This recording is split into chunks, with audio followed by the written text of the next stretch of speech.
Jangan ngaku sayang kalau nggak ke musim wayang. Cakep.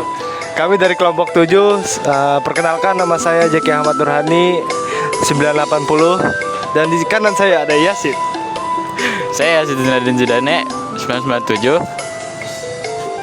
Saya Dwi Jayarianto 958. Saya Muhammad Kadafi 985. Di sini saya akan buat video keliling-keliling museum wayang yang ada di Kota Tua. Museum apa tuh Jack kalau boleh tahu? Museum wayang. Iya, wayangnya wayang apa? Kita pengen memperkenalkan lebih spesifik wayang Betawi, wayang golek Betawi. Wayang golek Betawi adalah salah satu bentuk seni pertunjukan tradisional yang berasal dari masyarakat Betawi, Jakarta dan sekitarnya. Wayang ini berupa boneka kayu 3 dimensi atau yang disebut golek yang dimainkan oleh seorang dalang. Meski lebih kenal di Jawa Barat, masyarakat Betawi memiliki versi khas mereka sendiri yang memadukan unsur budaya Betawi, Sunda, dan Tionghoa.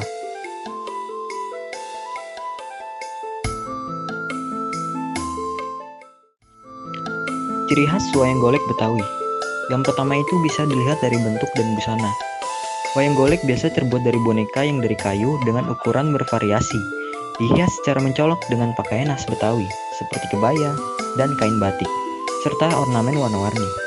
Lalu ceritanya biasanya mengambil kisah-kisah dari legenda Betawi atau cerita rakyat setempat, atau kadang disisipkan cerita Ramayana dan Mahabharata yang diadaptasi sesuai konteks lokal.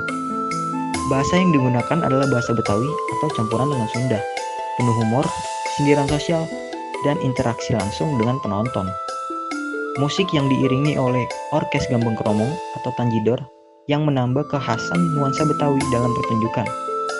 Fungsi sosialnya juga selain hiburan, wayang golek Betawi juga digunakan untuk menyampaikan pesan moral, kritik sosial, atau bahkan dalam acara ritual dan syukuran. Dalam budaya wayang golek Betawi, kita akan mengenal beberapa tokoh dari si Pitung, si Cepot, dan si Manis Jembatan Ancol.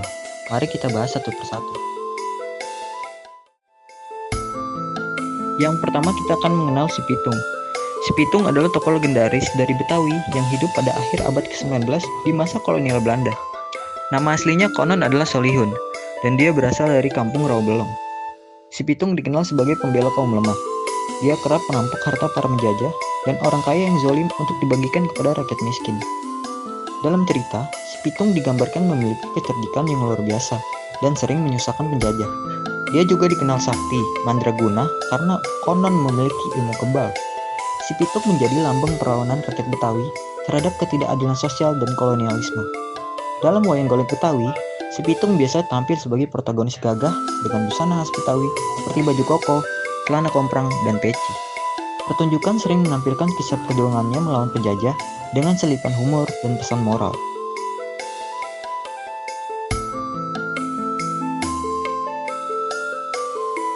Lalu kita mengenal si Cepot. Cepot berasal dari tradisi wayang golek Sunda. Meski bukan tokoh asli Betawi, dia sering diadaptasi dalam wayang golek Betawi karena sifatnya yang menghibur dan dekat dengan kehidupan masyarakat. Cepot adalah tokoh punakawan, dikenal karena tingkah lucu, omongan ceplas-ceplos, dan sering jadi pemecah suasana tegang. Meskipun kocak, Cepot punya nasihat-nasihat yang mengandung kebenaran dan hikmah. Dia biasanya mewakili suara rakyat kecil. Ciri khas Cepot adalah wajah merah, hidung pesek, dan gigi tonggos. Dalam wayang golek Betawi, Cepot digunakan menyampaikan kritik sosial yang tajam, tetapi dibungkus dengan humor. Dia juga sering berinteraksi langsung dengan penonton untuk meningkatkan keakraban pertunjukan.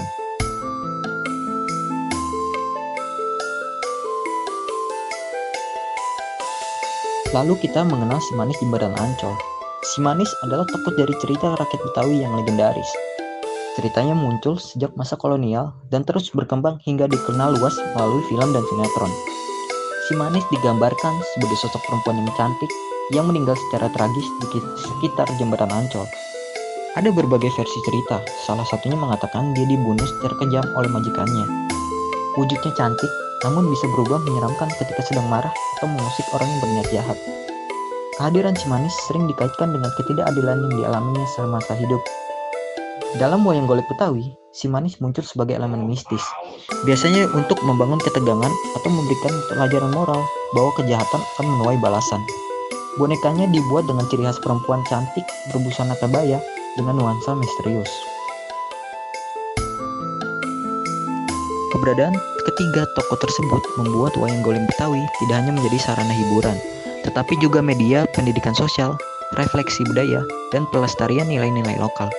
Pementasan wayang ini berhasil memadukan cerita heroik, humor, dan mistis yang mencerminkan kehidupan masyarakat Betawi yang dinamis dan penuh warna.